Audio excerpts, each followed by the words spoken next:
Wardha Yavatmal Nanded railway प्रकल्पात अवैध गौण खनिज उत्खननाचा मोठा घोटाळा समोर येत असल्याचा आरोप करण्यात आला आहे। सामाजिक कार्यकर्ते अमोल कोमावार यांनी तब्बल 500 कोटींचं उत्खनन झाल्याचा दावा करत संपूर्ण प्रकरणाची सखोल चौकशी करावी अशी मागणी केली आहे। विधानसभा उपाध्यक्ष अण्णा बनसोडे यांच्या आदेशानुसार सुरू असलेल्या ETS मोजणी दरम्यान धक्कादायक बाबी समोर आल्या आहेत। कळंब तालुक्यात सुमारे 23 कोटी तर यवतमाळ तालुक्यात तब्बल 62 कोटी रुपयांचं अवैध उत्खनन झाल्याचं अहवालात नमूद करण्यात आलंय।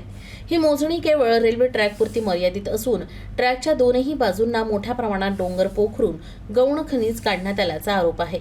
कळंब आणि यवतमाळ या दोन तालुक्यात मिळून 500 कोटी रुपयांचं उत्खनन झाल्याचा दावा अमोल कोमावार यांनी केलाय। यवतमाळ तालुक्यातील कार्ली ते गोधनी या 17 किलोमीटरच्या पट्ट्यात 8,90,000 ब्रास उत्खनन झाल्याचं उघडकीस आलंय। याची किंमत 62 कोटींहून अधिक असल्याचं सांगितलं जात आहे। तर 16 किलोमीटरची मोजणी बाकी असून प्रत्यक्ष उत्खनन यापेक्षा अधिक असल्याचा आरोप देखील करण्यात आलाय। या संदर्भात 2020 पासून सातत्यानं तक्रारी करण्यात आल्या, मात्र प्रशासनानं कोणतीही ठोस कारवाई केली नसल्याची टीका करण्यात आली आहे। या प्रकरणात महसूल विभागातील संबंधित अधिकारी जबाबदार असून त्यांच्यावर निलंबनाची कारवाई करण्याची मागणी करण्यात आली आहे। याशिवाय तक्रार खोटी ठरल्यास माझ्यावर फौजदारी गुन्हा दाखल करा असं खुलं आव्हान देखील अमोल कोमावार यांनी सरकारला दिलंय।